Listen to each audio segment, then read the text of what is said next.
it's very easy to start a company. It's very easy to have funded at least at the first stages.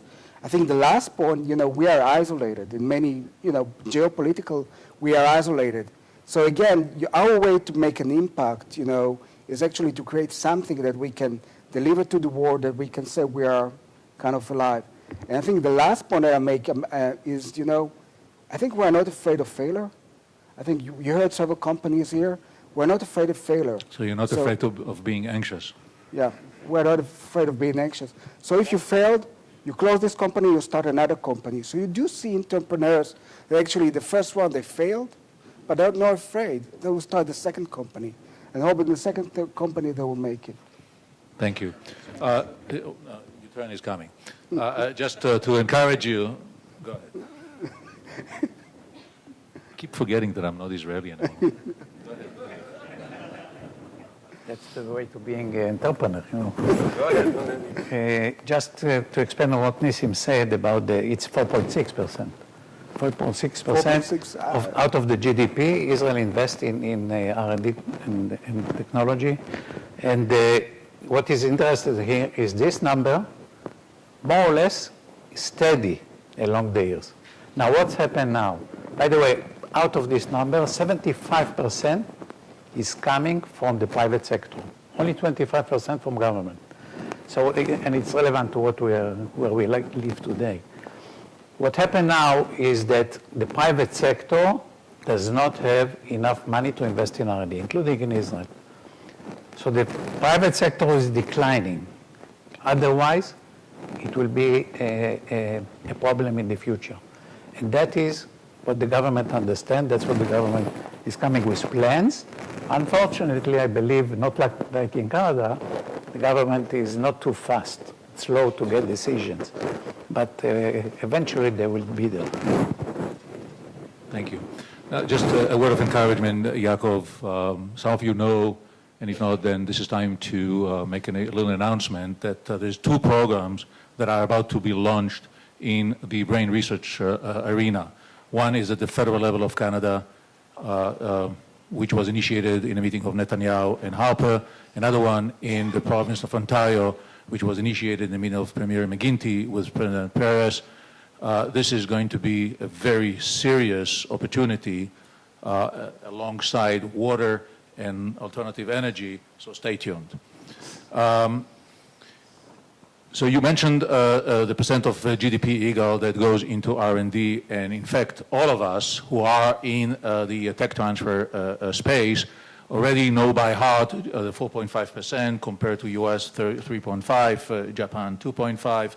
We also claim to fame for the number of patents per capita on medical device number 1, on pharma number 4. Nice numbers, something to be really be proud of. Now, since I came, you mentioned orchards, or Yaacov mentioned, I come from a family of orchardists. So 2 things to say about orchards. First of all, when I came to Canada, they told me that I have to identify the low-hanging fruit, because this is the opportunity. So let me tell you, as an orchardist, low-hanging fruit tends to rotten first. Yigal,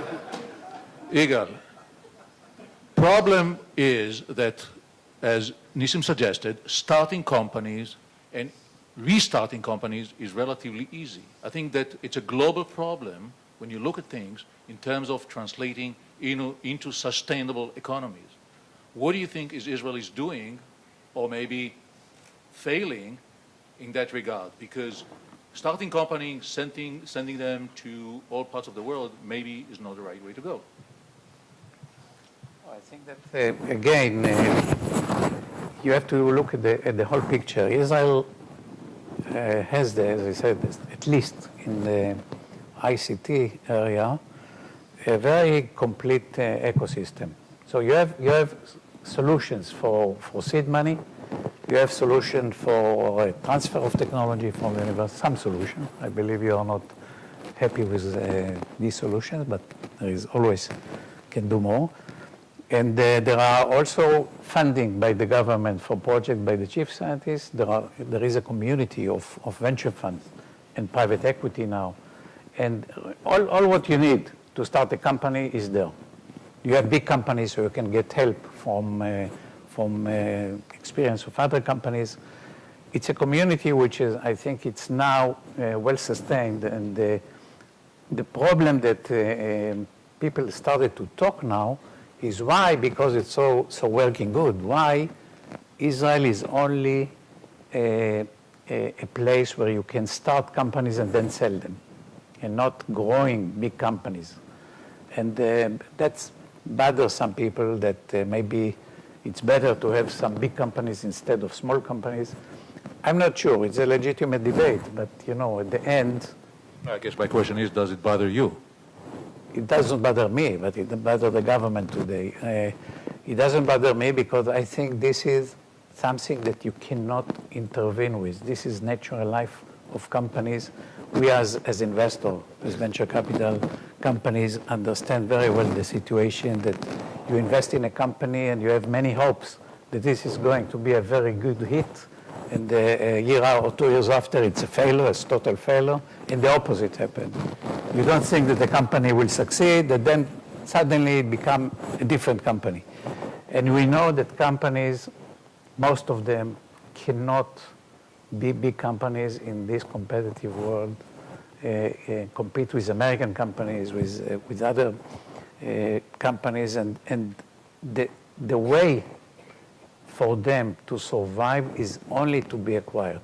Now the plus here for the economy of Israel is huge, because what happened before the 90s, there were maybe 10 international companies. I'm talking only on the ICT. Maybe 10. They came to Israel because they liked the workforce, which was cheap at that time. They think that we are having very good science in the universities. Why not employ in research centers people? So about 10 came. If you look today, what's happening, after the 90s and when the venture capital started and more companies emerged, what you look today, there are close to 300 companies. All the big names are in Israel. Most of them came by acquiring a small Israeli company and continue to keep it there. It is something that people cannot assess correctly, because I think it's a huge contribution to the Israeli economy. And I think, in time, there will be some more big Israeli companies, as we saw in the past. I can just say a word about how it became that some of the Israeli companies are leaders. It became because they started when they were in a very small niche market, happily or successfully enough for them and for us. They grow with the market, and they become leaders in the market. So Checkpoint, which is a leader company now, he started when there was no market.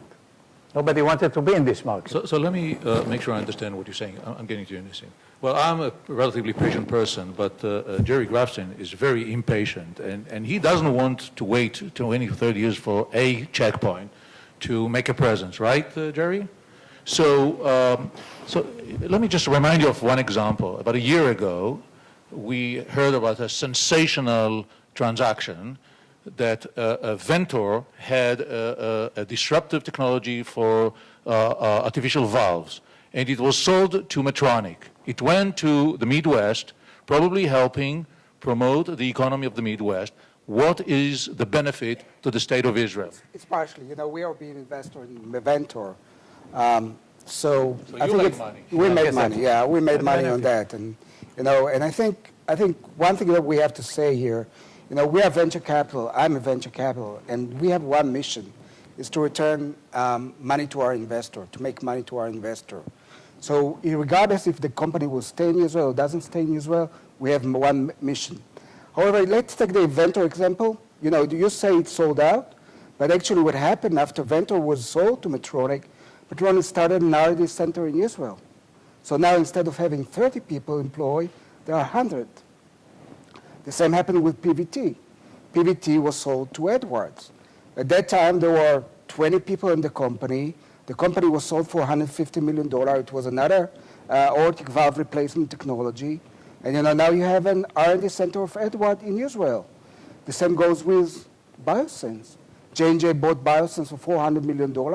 It's also production. not and only production. R&D. Yeah, It's $1 billion company for it's a Israel. $1 billion company. It's actually now it's one of the biggest, I think, revenue generating for Cordis in J&J. So it's not all about. I think it's take times, but selling company too early. I don't think there is an issue with that. Because you start seeing all these big names coming to Israel. So this is on the medical device side. We start seeing that. On the pharma side in Israel, there's a different story. If you look at the numbers of drug revenue of molecule being generated, that actually this molecule were originated in Israel, it's $8 to $9 billion every year, a drug that originated here from the Hebrew University and the Weizmann Institute. And I think what really bothered the government, as I see it, hey, we're losing... And Hadassah. And Hadassah, okay. We're losing money here. We are really kind of, the big pharma will come, source the molecule out pretty early stage, and bypass all the industry in Israel. So you might say what the government is trying to do, and this is why I think we, Orbimed, are very interested in getting into Israel, is actually now we would like to build the infrastructure, actually to take this molecule 2 or 3 stages further in developing the drug. We believe this small company that we start right now, 10 years from now, will generate a new industry inside Israel. And by the way, all this pharma company will be sold.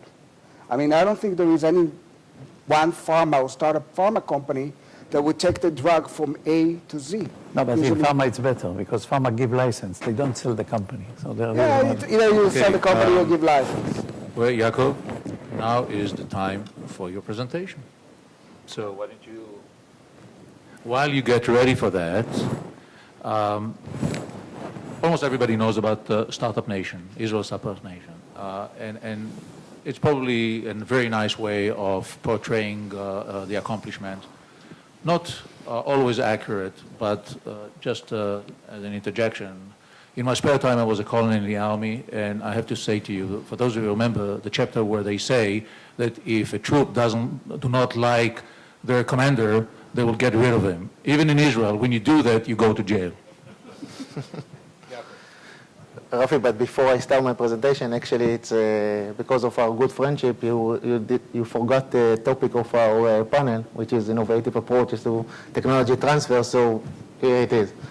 Anyway, so just very briefly, and I won't go over the data of Yissum, but we are in the business for 46 years. We have more than 6,000 patents, more than 450 licenses, and we created 68 spin-off companies in Israel, by the way, and it's important to emphasize. And now we still have 45 active spin-off companies active in Israel.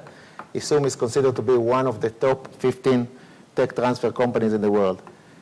We wouldn't be so successful if not for the achievements of the Hebrew University, and actually the excellency of the Hebrew University is the key for the success also of Yissum as a tech transfer.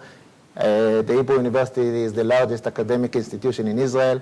We generate more than 40% of the Israeli biotech research and more than 30% in the academic research in general.